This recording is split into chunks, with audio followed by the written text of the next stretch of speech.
When you finally stop texting that person, when you decide that enough is enough and choose to distance yourself from the wild ride you've been on, your life suddenly hits this eerie stillness. It's like stepping off a roller coaster you've been riding for so long, you forgot what solid ground even feels like.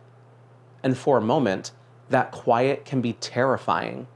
You feel a ping in your chest when your phone buzzes and it's not them. You catch yourself replaying the last conversation you had, wondering if there's some unfinished thread to pick up on, some magical moment that could still unfold if you just sent one more text. But it's in that exact moment, in that breathless, uneasy silence, where your real journey begins. It's natural to start missing the surge of adrenaline you got from those messages, even if they often came with a heavy dose of uncertainty. You might catch yourself scrolling through old photos or reading old texts, hunting for a hint that maybe the connection you shared was truly one of a kind. Part of you might even be willing to endure the anxiety, the tears, and the self-doubt all over again, just to feel that spark of excitement return. That's how powerful these emotional highs and lows can be.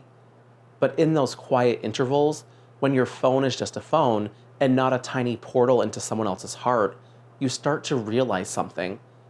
Those dizzying moments of connection came bundled with a whole lot of chaos. And in choosing to walk away, you might be sparing yourself from a pattern that wasn't serving you at all. Cravings will ambush you at the strangest times. You might be brewing your morning coffee, and out of nowhere you get this urge, this desperate itch to reach out. It's not just a casual thought.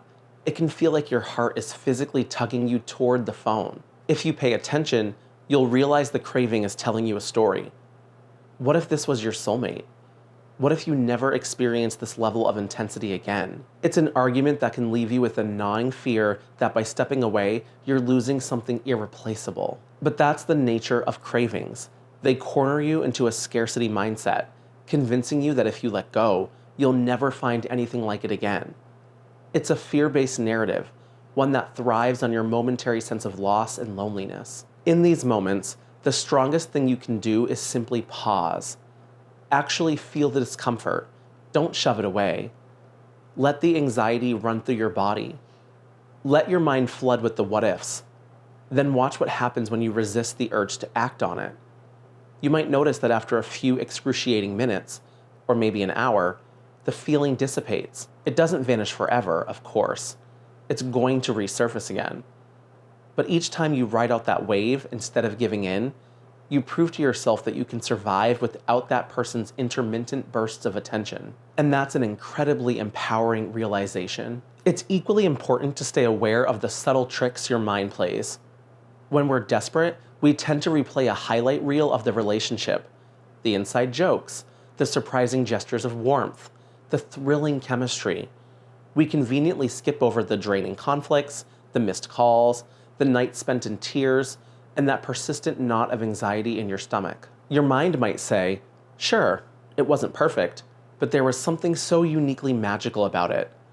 And yes, maybe it had its magical moments, but was it magical enough to justify the sleepless nights of wondering where you stood, or the emotional whiplash of never knowing what version of them you were going to get? Once you recognize this pattern, this back and forth internal battle, you can begin to reclaim your mental space. It's going to feel empty at first, because you're used to filling every spare thought with this person.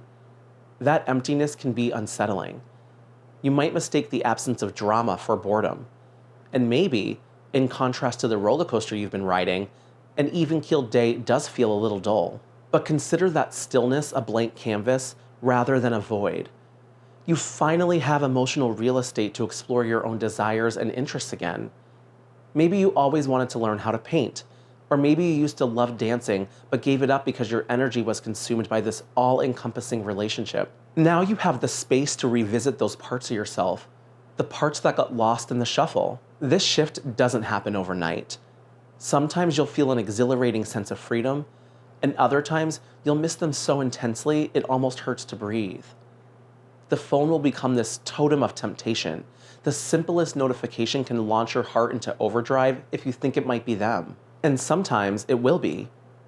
And in that moment, you face the decision all over again. Do you respond and risk getting sucked back in? Or do you prioritize your peace? There's no one-size-fits-all solution to this. Everyone's journey is going to look a little different. But the more you practice holding your boundaries, the more you'll realize that the initial jolt of excitement isn't worth the emotional hangover that always seems to follow. One of the toughest parts is dealing with the fear that you'll never feel this kind of thrill again. It's so easy to scare yourself into thinking that this one person was your best or last shot at love, or that no one else will spark that wild chemistry you crave. But human connection is expansive. There's no finite supply of love and passion in the world. If anything, the space you're creating now is allowing you to eventually meet someone who can be truly good for you, a person who won't flip your emotions upside down for the sake of fleeting intensity. The trick is learning to trust that this future exists, even if it feels far away in this moment. Over time, you might notice the waves of longing grow shorter. The cravings come less frequently. You'll get lost in a new hobby or a conversation with an old friend, and suddenly realize you haven't thought about them all day. That's when you start to see the light at the end of the tunnel. You recognize that your life can be full, vibrant, and meaningful without being tied to that one source of emotional gratification. The peace you once dismissed as boring begins to feel like genuine stability. You find yourself breathing easier, thinking more clearly, and making decisions based on what truly resonates with you, not just what feeds a craving. At some point, it clicks. All this painful, messy, emotional work is actually an investment in yourself. You learn to trust your own boundaries, and you become more attuned to the kind of energy you want to be around.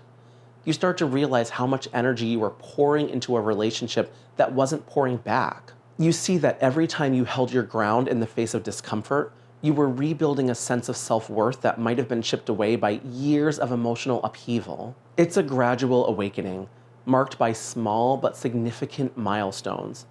Maybe you delete their messages and feel a surge of relief.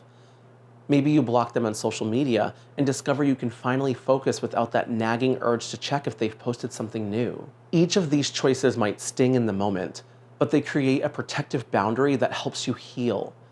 And slowly, you find you're no longer hanging on to an illusion of what could be. You're living more fully in what is, and you realize that what is isn't so bad when you're not tormented by a constant push and pull. This journey of letting go can feel like a winding road with no end in sight. Some days you'll feel triumphant. Other days you'll doubt whether you're strong enough to resist the urge to rekindle what's already burned you. But in every wave of longing, every pang of nostalgia, there's an opportunity to grow. There's a chance to prove to yourself that you deserve real, solid love. Love that doesn't demand you sacrifice your peace or your dignity. And if you can remember that your cravings are transient, that every surge of "I miss them" will eventually ebb, you give yourself room to heal. Ultimately, this is a story about choosing yourself, even when every cell in your body is screaming for that next addictive hit of connection. It's about realizing that life is more than a series of notifications lighting up your phone. It's about embracing a quieter existence at first so you can rediscover who you are outside the emotional roller coaster. And it's about trusting that real love and real fulfillment won't require you to endure constant volatility. So, when you find yourself reaching for your phone, heart pounding with anticipation, pause. Ask yourself if the thrill is worth the inevitable crash. Remind yourself of the tears, the knots in your stomach, the endless cycle of hope and disappointment. And then choose to stay in that discomfort a little while longer. Breathe through it. Ride the wave as it rises and falls. Every time you do, you strengthen your capacity to live on your own terms, untethered from the highs and lows that once held you captive. And in that freedom, you might just find a life richer and more grounded than you ever believed possible. If this video resonated with you, then make sure you subscribe to the channel and watch one of my other videos on the side of the screen.